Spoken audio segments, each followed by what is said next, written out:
I was hoping that I wasn't going to get this, but here it is. What is up, all of you beautiful YouTube family? Welcome back to the Bad LSX Garage YouTube channel. Some of you may already know, some of you may have already gotten yours. Some of you may be waiting to get yours, and others may be wondering, what is this? Well, it's the bad news.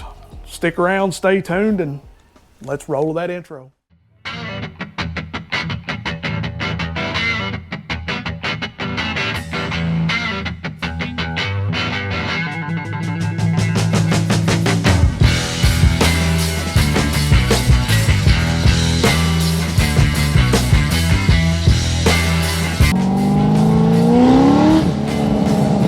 Get in a car like this and smile, there's something wrong with you. Again, fam, welcome back to the Bad LSX Garage YouTube channel. Glad each and every one of you, all my brothers and sisters, could stop back by again this week to see what's going on here in the compound, in the Bad LSX Garage. Now, as I said in the beginning, I have the letter of death here. And if you don't know what the letter of death is, we'll get to that in just a second. About 5 months ago, I purchased this 24 Road Glide. I've absolutely had a blast with this bike. Many people have had a blast too, but have also had a lot of bad luck out of these bikes. There's been electrical issues, compartment door issues, just many different things that's went on that's not been very good. Well, one of the most recent issues has caused a recall, and well, that's what this letter of death is. I got the recall today. So let's back up for a second. If you don't know what's going on, if you don't know why I'm saying the letter of death, Harley-Davidson recalled 41,600 motorcycles, the 2024 models, the touring models, street glides and road glides, all due to a wiring issue that could cause the motorcycle to stop running and increase the risk of a crash. The issue was a concern that the wiring inside the bikes could short circuit and cause a loss of power. Now, like I said, I really wasn't that concerned about it until I got the letter of death here. I've already seen it on Google, I've seen it on Facebook forums and other places, but I just don't want to deal with it. I don't want to take the bike and leave it, and I'm not going to. And I've already looked over the bike before, and it seems to be okay, which we'll talk about more than that here in just a second. But before we go any farther, let's read this letter, and I will put it up on the screen so you guys can read it with me. Dear Harley-Davidson motorcycle owner, this notice is sent to you in accordance with the Traffic and Motor Vehicle Safety Act. Harley-Davidson Motor Company, Inc. has decided that a defect which relates to the motor vehicle safety exists in certain model year 2024 center-cooled touring motorcycles. We are notifying you because our records indicate that you may own one of these motorcycles. What is the issue? The regulator output red wire may rub on the front corner of the crankcase. Over time, the wire insulator may wear, exposing the wire and potentially causing a short to ground. If this occurs, the 60 amp main fuse may open, resulting in a loss of propulsion combined with a loss of electrical power without prior indication to the rider. The unexpected loss of propulsion combined with the loss of all electrical power while in motion without the ability to restart may increase the risk of a crash. What should you do? Please contact your authorized Harley-Davidson motorcycle dealer and schedule an appointment to have the remedy performed. All vehicles will have a secondary retention strap installed to ensure the proper wire routing. In the unlikely event the wire damage is found, a recall kit consisting of a wire harness extension will be installed to replace the damaged wiring harness prior to the installation of the secondary retention. Recall kits will begin shipping the week of October 14th, 2024. The repair will perform at no cost to you and should take between 20 to 70 minutes. So what does all of this mean? Well, that means that Sharon went on vacation. She had maternity leave. She was gone for 2 months, and they trained Darren to take her spot.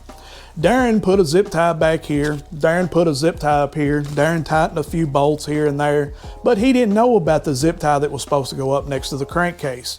And well, with that being said, that recalled 41,600 motorcycles, touring models. Now, guys, listen, that was a joke. I don't know if that's true or not, but I did used to work in factories, and that sounds about like something that would happen. There's a red wire that runs these bikes. It's about the size of your thumb. It runs all the power to everything. And with that, it runs along the frame and up next to the crankcase. If it rubs against that crankcase for so long, even though it's got a wire loom around it, it'll eventually rub through that wire loom. And then it'll rub through the insulator part of the actual wire itself, exposing those wires. Next thing you know, you have a naked wire touching the crankcase, and that's going to blow the 60 amp fuse and just shut you down dead in the water.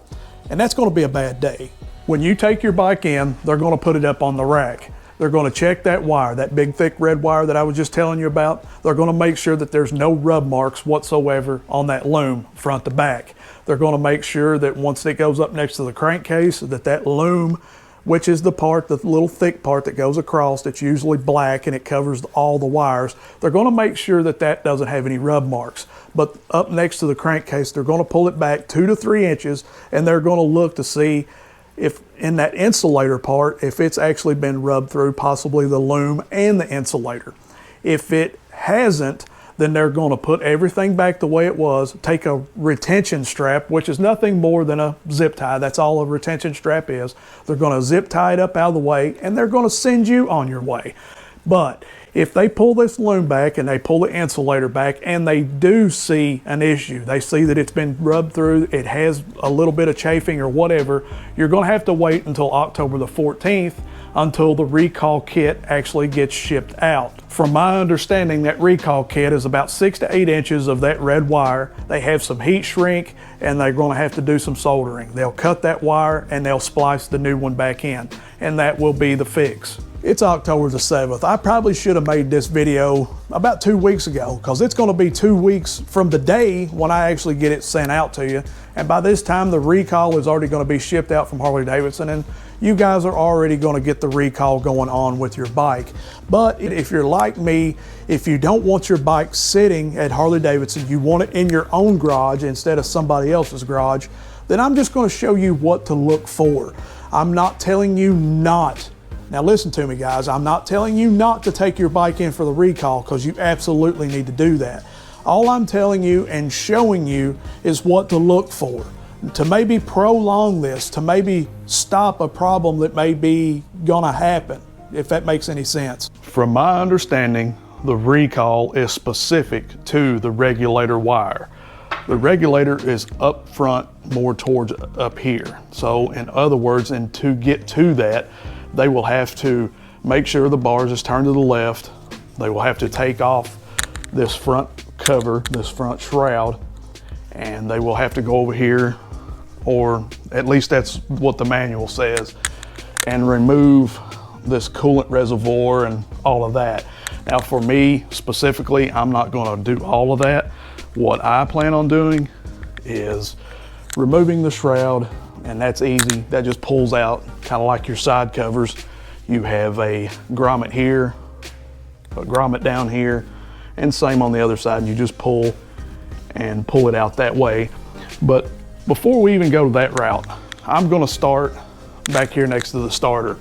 I'm going to look over everything back here, make sure that everything looks as it should. Make sure that everything's pulled away, nothing's going to be touching like the belt that's right over there, or any major parts like heat or anything like that. I mean, it's your bike, but if you see something that needs to be fixed, and it's simple, like you just got to use a zip tie, then why not do it? So that's what I'm going to do. I'm going to start here, and I'm going to work my way down and under until we get to that regulator wire. So far, so good. I've been all underneath the bike and looked at everything as good as I can, and everything looks the way it should. I even went upstairs and got my wife's vanity mirror so I could actually look into spots that you normally can't see. You got to realize I don't have a lift. I don't have it way up in the air, so I'm trying to see the best as I can. Now I do have a jack, but I'm assuming that most of you guys probably don't have a jack and you're going to be laying on the ground, so that's what I'm doing here. Now obviously I've checked everything out up until this point. We're getting ready to check out the regulator part, but before I go any farther, I took the saddlebag off and the side cover, and we're going to remove this fuse. Always remove this fuse when you're working around these bikes. Let's start trying to figure out what we got going on here. So obviously this is the front of the motorcycle. You have the radiator and the regulator. What is in question is the wire that plugs in to the regulator. So we know the regulator's here. We're going to go to the back side, towards the motor side, and we can see that, yeah, there's not hardly any room at all. Matter of fact, I don't even know if I can get my hands back in there, but we'll figure that out in a second. As I told you earlier, they would like for you to remove the reservoir, and I really don't see any reason how or why that would help. The only thing that I see that might help would be taking the 4 screws loose up front from the regulator and pulling the regulator out enough in order to get to that plug, to unplug it, to check the wires and possibly zip tie it out of the way. Now, I don't know if that's recommended or not. I'm gonna have to assess the situation a little bit farther before I give you full-on details. But here's the deal. We're gonna use this as a pointer. This is just a magnet. Right back here, and we'll try to zoom in, is the plug in question. This plug plugs into the regulator. This is the plug that has the big red wire that's running around the crankcase. I need to get this plug off and actually peel back some of that loom and look to see if any of that insulator is rubbed through. Yeah, I've got updates, fam, but it's not necessarily what I was anticipating on telling you guys. So if you've got short, fat, stubby little fingers and hands the way I've got, you're gonna have a hard time. You're gonna have a hard time regardless because, well, there's 10 pounds worth of crap trying to shove in a 5-pound bag, and there's just absolutely zero room in there. So I did go in and loosen up the regulator. Those 4 bolts in the front, pulled that regulator out a little bit. Now my thought was that I could actually get in there at that point, pull the plug out and run the plug down under the bike so I could peel back that loom a little bit and look to see if any of those wires was frayed. You cannot. You can't get in there to get the plug. And I'm not going to worry about trying to tear all that apart. All I'm looking for necessarily was rub marks or any wire exposed or whatever the case may be. So what I did do was went in there and put a little slit in the loom itself and peeled back just a small smidge so I could see, and it looked good. It looked fine. It didn't look like it was rubbing anything anyway, so I put that back. Now the bulletin says that the zip ties need to go underneath. So you come back to the exhaust side, and if you'll take your light and look down between your header and your frame, you can actually see where it plugs into the regulator. Follow that wire down with your flashlight and go underneath the bike. When you go underneath the bike, you can actually see where there's supposed to be 2 zip ties. You'll see, I'll show them to you. One of them will be real good and tight. The second one should be loose. Now I'm not sure which one. I believe it's the looser one that they're saying that you should have, and I don't think most people do have, and that's what's rubbing. It's rubbing against the crankcase and causing a disaster there. But there are a couple of other wires there. One, I'm sure, that goes to accessories and fog lights and etc., whatever you choose, but there's some other wires there that do look like they may be in danger of actually being rubbed. It could possibly be a potential issue. So I've put a zip tie in there and I've kind of pulled it up out of the way, and then I've went back to the other side and looked to make sure that everything fits up the way it should and there's nothing rubbing before I stick the 4 bolts back into the regulator. And everything looks the way it should. Now, obviously, like I said, this is just get me through the riding season. This is to get me past October the 14th. When the weather, gets to crap, then I'll take my bike to Harley-Davidson. A little bit of time, and that gives you some reassurance. At least now that you've done this, you can sort of sit back a little bit and not worry so much that you may get out and the wires rub and ground everything out and leave you stranded somewhere or possibly have an accident. Now that's not saying that you should not take your bike to get it looked at, to get the actual recall performed and done. You need to do that. You need to get that done as soon as possible, because what happens if you don't, that check mark is going to stay on your bike. Therefore, if something else happens later on down the line, some other electrical issue, it's possible that Harley-Davidson could say, oh, you didn't do that recall, so therefore, well, that's the problem. So no, your warranty is no longer valid. With that being said, take your bike. But all I'm saying is, just for a little reassurance, this will help you out. Go front to back, check everything out, look at all the wires, check to see if anything's frayed, see if anything looks like it's rubbing. You guys know what rub marks look like. It's not that hard, it's not that difficult. It's just a little bit time consuming, and like I said, if you got fat hands and fat fingers like I do, you can't get in some of those areas. 10 pounds worth of crap in a 5-pound sack is a lot, and they will even tell you that there's a lot of material in these bikes. They've stuffed it in.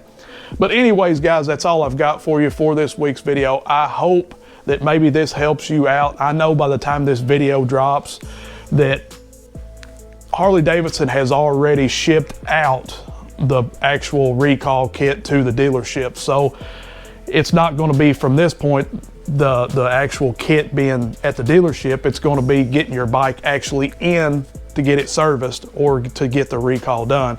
So this maybe will help some of you out. Maybe like me, will extend your riding season just a tickle more. Anyway, fam, I love each and every one of you, and until next week, you know how we roll around here. Are you ready? Let's do this. Peace. I'm out.